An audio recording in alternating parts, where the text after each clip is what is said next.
City and to the territory on west, there's just one way to handle the killers and the spoilers, and that's with the U.S. Marshal and the smell of Gunsmoke.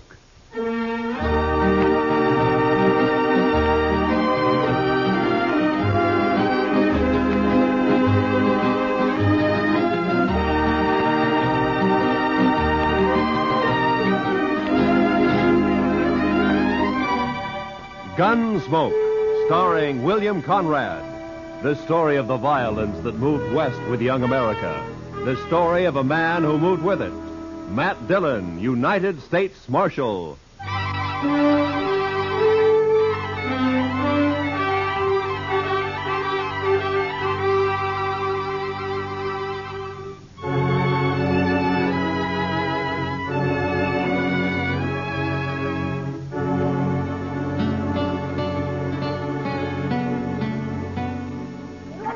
Now, here, Marshal, run! Hey, let me go! Oh, what have you got there, Chester? Half boss, half kid, Mr. Dillon. I'll smack you flat on the Hold way. it now. You don't stop that kid. Now, hold it. You want me to take a strap to you? Now, hold it. You'd best lock him up somewhere, Mr. Dillon. It's safer that way. All right, Chester, just calm down. Now, you come over here, son. Sit down. Come on. Look out, Mr. Dillon. He's got hold of your gun. Okay.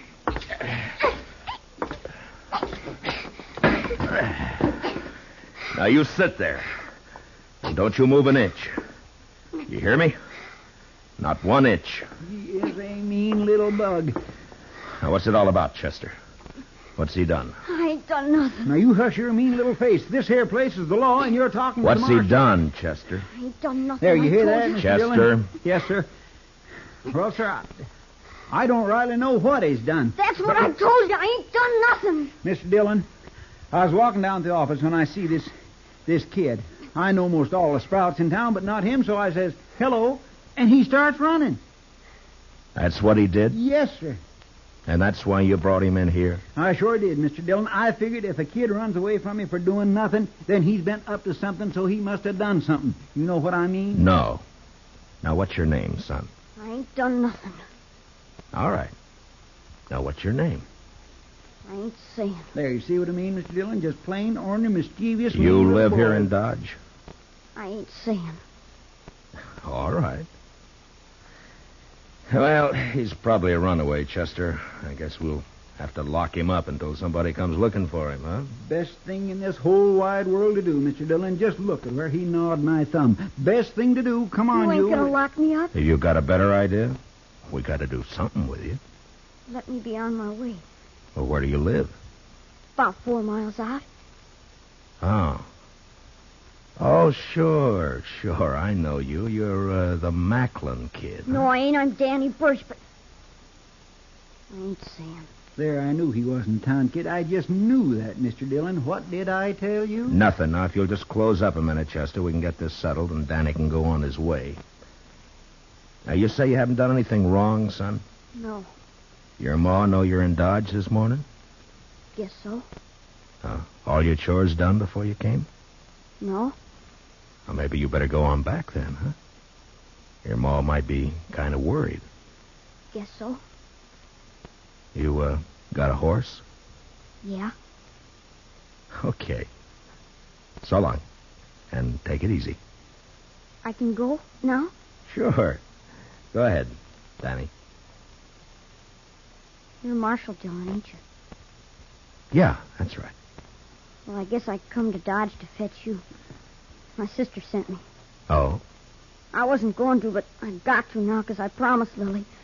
She made me swear on Rattler's buttons. I figured if I didn't see you, I wouldn't be telling no lie if I told her you wasn't around. But now I seen you. Now, hold on. Your sister wants me to come out with you to your place, is that it? Yeah. Why? On account of Pa. None of us gives a hoot excepting Sister Lily, and she's just acting like a girl. Oh, what's happened to your pa? He's gone off again, shooting up the cattle. Thing is, he took 2 guns with him this time and a whole mess of bullets.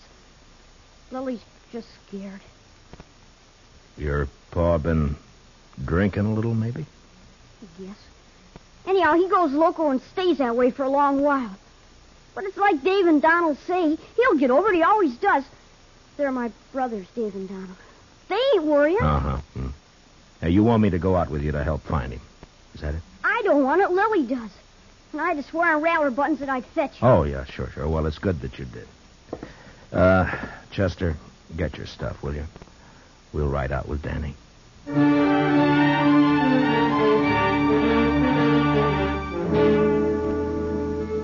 I didn't get anything more out of the boy on the way out to the Birch place.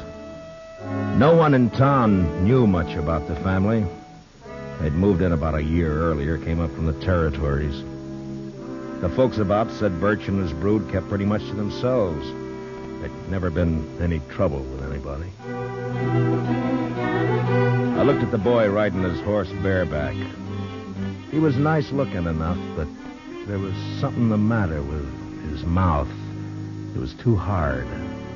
You could tell he wasn't a kid who did much smiling. Maybe with his paw acting that way, I didn't blame him. He sure rode his horse proud, though.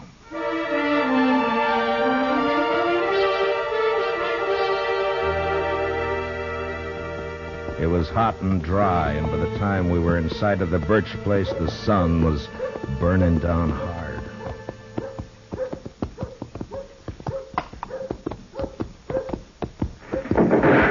Oh. That'd be Donald, I figure. Yeah, there he is. Kid, get off on that horse and get over here. You're going to get yourself a licking. Lily made me go. It's not my fault. Do as I say.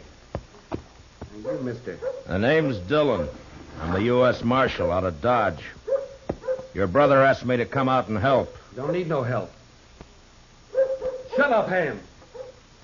Nothing to help with. Danny, you heard. Put the horse away and get in the house. You ain't giving me no licking. Put up your gun. I'm coming over to talk. Come on, Chester.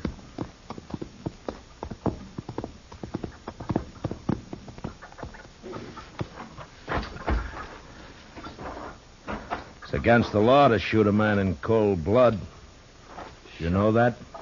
Shucks, I wasn't aiming at you. I was aiming at a rabbit up in the rise there. The horse is scared it away. Mm-hmm. Well, now, what about your paw? What about him? Have you found him? Shucks, he don't need to be found. He'll come back when he's good and ready.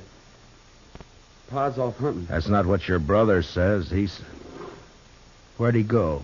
Oh, he's going to get himself a licking, that's what, and he knows it. Crept himself away, that's what. Donald, that's your name, isn't it? Yeah? Well, look, I'm not one to interfere in family matters, but if you do need help, I mean, if your paw's shooting up cattle like Danny says, well, maybe he'll be practicing next on people, and that wouldn't be so good. Oh, that brother of ours, he's a dirty little liar. No, he's not, Donald. I'm glad you came, Marshal. You come into the house, please?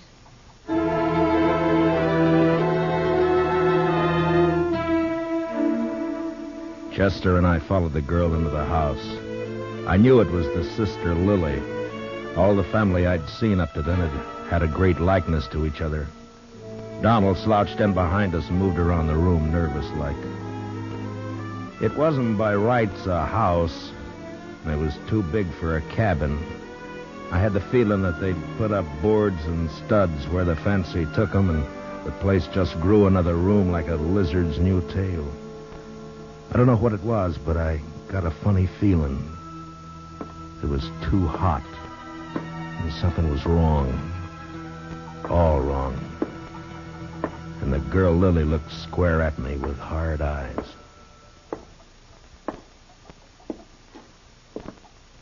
Donald. Huh? Sit down. You make me nervous. Oh, sure. Marshal Dillon, I want you to help us find Paul. Oh, Lily, Dave's going to be awful mad. Somebody's got to do something around here.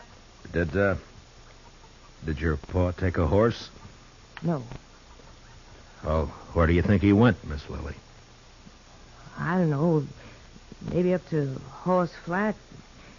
Maybe over by Gorman's Creek. Creek's all dried up. There's going to be no water in there. Did he take a water skin with him? Uh-uh. No, he didn't. Kind of bad wandering around without no water. When did he leave? yesterday morning.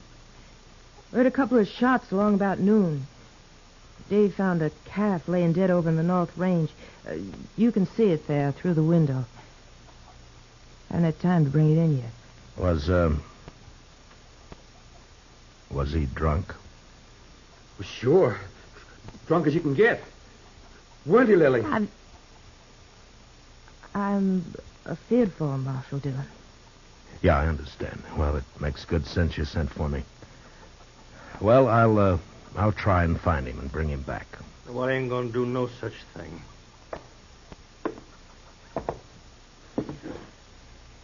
You that Marshal fella out of Doc? This is Marshal Dillon, Dave.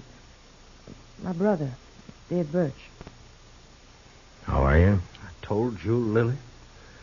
Told you keep our business to us, not outside. It's got to be somebody else's business the way it is, Dave. And you know it. No such thing, Lily. I told her, Dave. I told her. I knew he was going to be mad. I figure the four of us, you and your brother here, and Chester and me, ought to be able to get him in before night. Now, mister, I told you we don't need you. Nor no one else. I'll be obliged you get off this property. Shut up, Lily. I'll see you and your fella there to the door, Marshal. I'm sorry, but if your paw's running around dangerous, it's my duty to find him. Donald. I got him. Get up slow, Marshal. And you, fella, reach up high. Okay, Dave. Take the guns. The younger brother, Donald, had got behind my chair, and now he was covering us with a shotgun. Dave took our guns. It was kind of crazy, and I almost wanted to laugh when I saw the kid, Danny, peeking in around the door. But then I saw his eyes, and there was the same thing in them. Hard, angry, as in the others.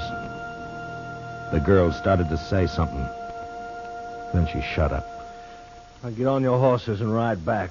And I don't want you out here again. This ain't no matter for the law, and you're trespassing. You're making it a matter for the law right now. You know that. Start walking. Them guns is U.S. property. Okay. I ain't no thief.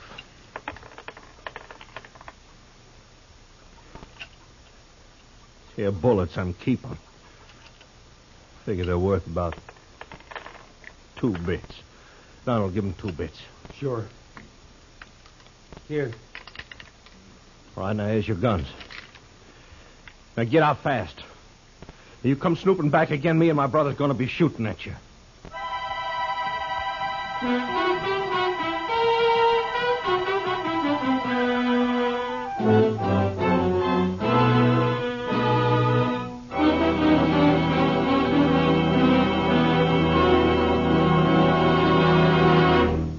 We will return for the second act of Gunsmoke in just a moment. But first, for centuries, arthritis and rheumatism have plagued mankind.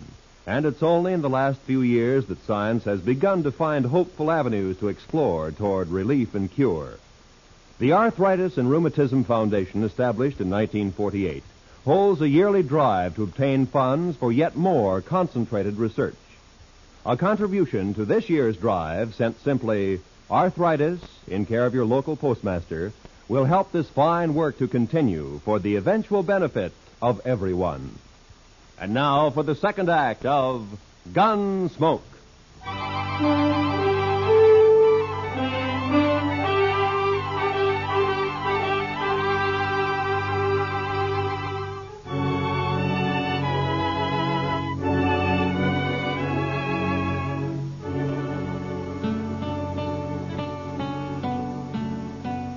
The 2 brothers followed us out and over to the horses. As hot as it was in the house, it was worse in the open. The saddles were burning. There wasn't another word passed between the Birch boys and me. They just stood covering us. And when I looked back 100 yards or more off, they were still there. Well, sir, that's what comes of trying to do a kindness, Mr. Dillon. As far as I'm concerned, they deserve whatever happens. hot. I can't make it out, Chester. You'd think from the way they talk they don't care what happens to their paw. Mean bunch of children. They probably don't. My, Mr. Dillon, you ain't even riled they pulled guns on us. I guess I'm not, Chester. You know, there's something awful wrong back there. Those boys don't look the kind to pull a gun. And the girl wanted to talk, all right, but they wouldn't let her. Just mean, that's all. Oh. Oh, you aim to go back, Mr. Dillon? It's like I said, Chester, if it's just a family affair, you and me don't belong in it. But if the old man's as drunk as he sounds, he could make a lot of trouble. No, we're not going back right now. We're going to have a look around this country for a spell.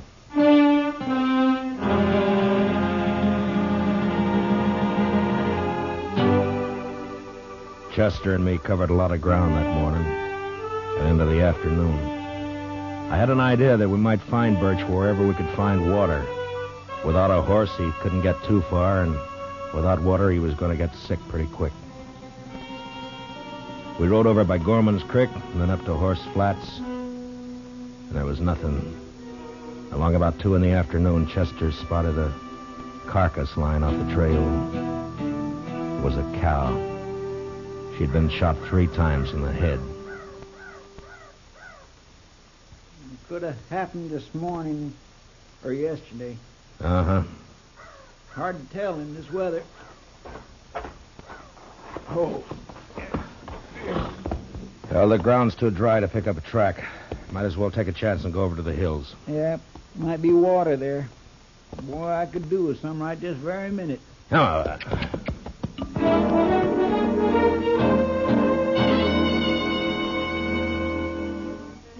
I got a funny taste in my mouth looking at that dead cow. When a thing dies natural or gets killed for food, that's one thing, but even an animal has a look about it when it's been murdered. We rode the 6 miles to the hills. They weren't rightly hills, maybe more like humps rising up from the brown, dry earth.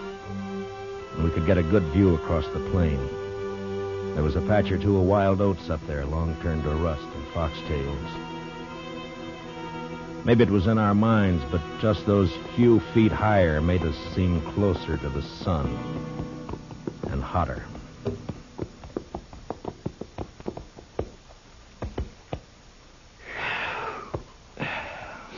You ought to be able to see if he's out there anywhere. Mr. Dillon, he'd be dead if he was. Man couldn't live a morning out there on foot. Well, I don't think he's going to find water up here. Now, look at that. Dry as a bone.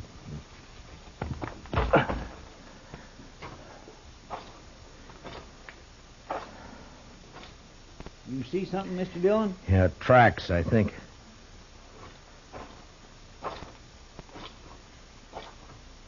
Yeah, he's been up here.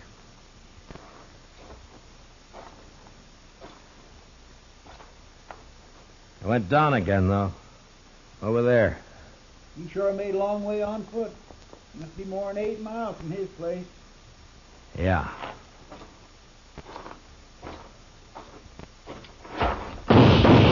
Oh, you darn fool.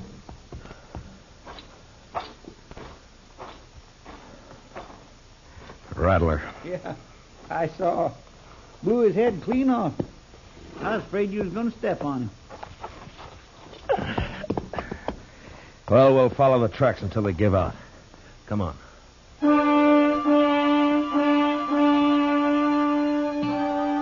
Those tracks kept going in and around the hills.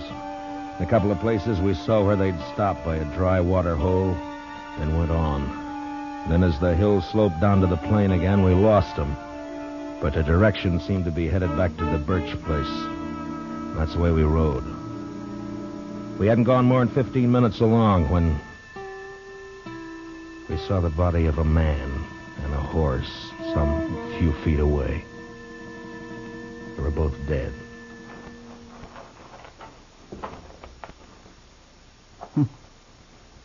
He wanted to make sure, didn't he, Mr. Dillon? Birch must have emptied his gun. Look at that. Isn't it Jack Mason, one of old man Gorman's hands? Yes, sir. That's who 'tis right enough. Nice fella, too. I knew him a bit. Get him on your horse, will you, Chester, and take him over to Mr. Gorman? Yes, sir, I'll do that. I'm going to go back to the Birch place. I'd rather come with you, Mr. Dillon. No, meet me there, huh? Yes, sir. And if you see Birch on the way, watch your step. Try not to kill him. But don't take any chances. No, sir, I surely won't.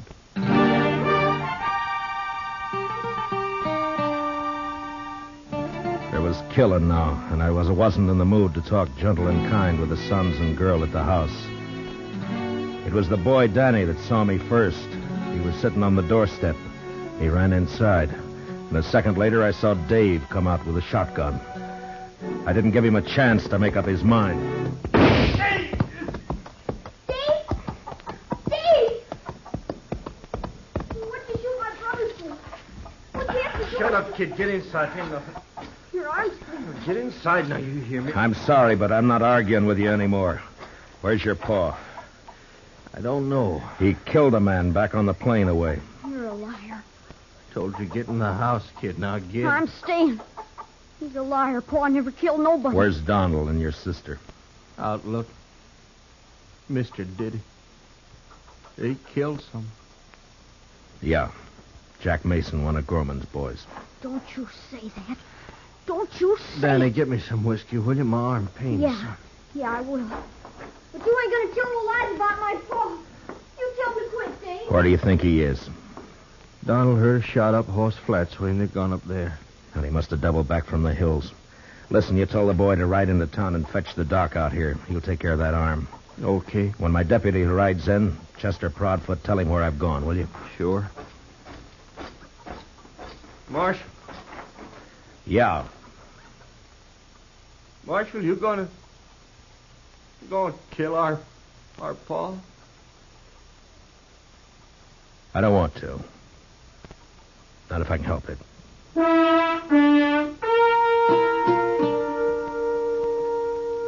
Over at Horse Flats, I caught up with Donald and Lily Birch. I told them about the killing. And a half mile further on, the three of us saw the old man.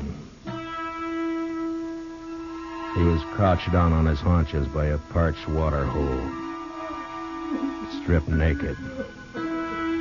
He was crying. It was a bad sound. And when I saw his eyes, I knew he wasn't drunk.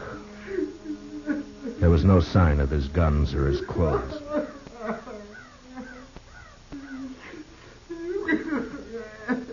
Come on, Pa. It's okay. It's Donald. You're okay, Pa. Come on, hon. Come on, Pa, please. I knew it would happen like this. Someday. I knew it would. Boys figured it'd be shame on us all. Word got out Pa had spells. Your brothers were wrong. Pa, please, will you? Pa. It was all right till after Ma died.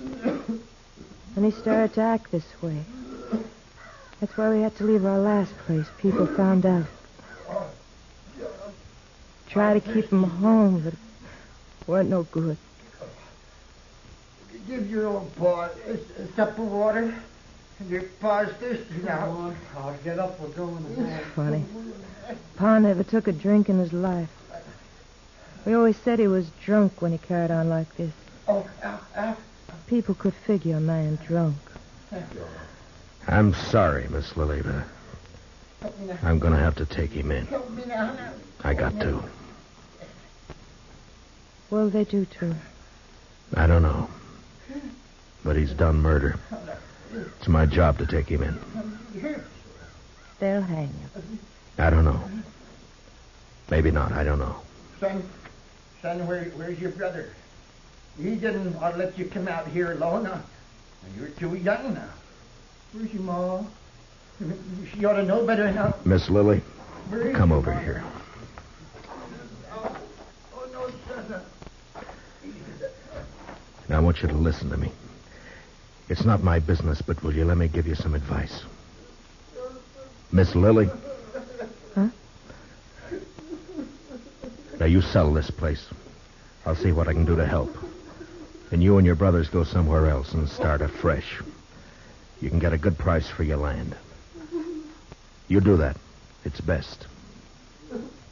Yeah. We'll go. I'm not saying you've got to. I'm saying it'd be better. It'd be better for the kid. He's seen too much of this. It's not good. You gotta teach him to smile again.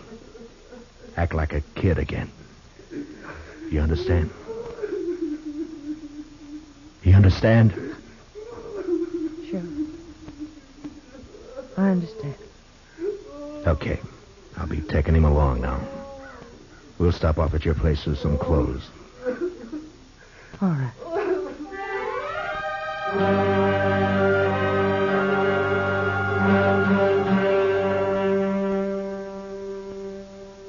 We took the old man back to his place. Got him dressed. His children said goodbye to him like they knew that they'd never see him again. Like there was no hope.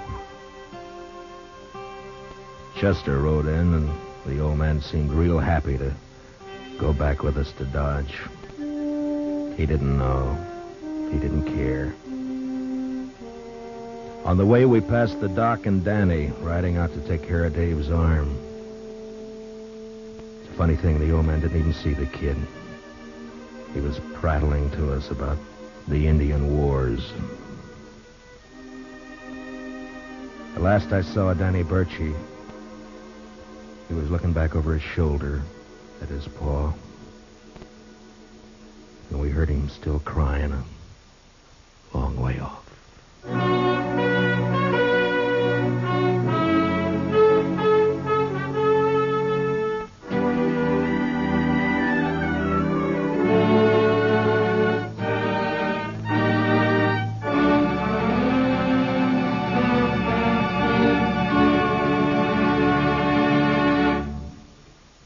Gunsmoke, under the direction of Norman MacDonald, stars William Conrad as Matt Dillon, U.S. Marshal.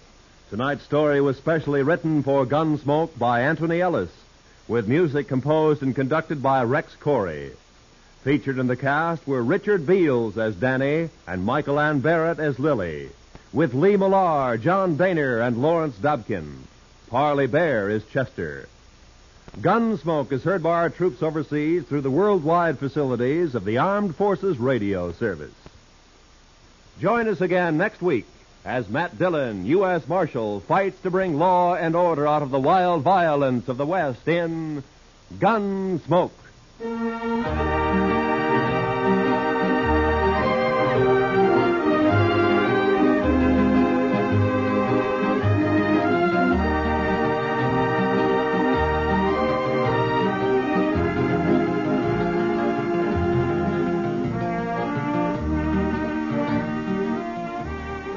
The New York Philharmonic celebrates its 110th birthday tomorrow, and in observance, there will be a repeat performance of Beethoven's Symphony No. 5. This work was featured on the first Philharmonic broadcast over 100 years ago.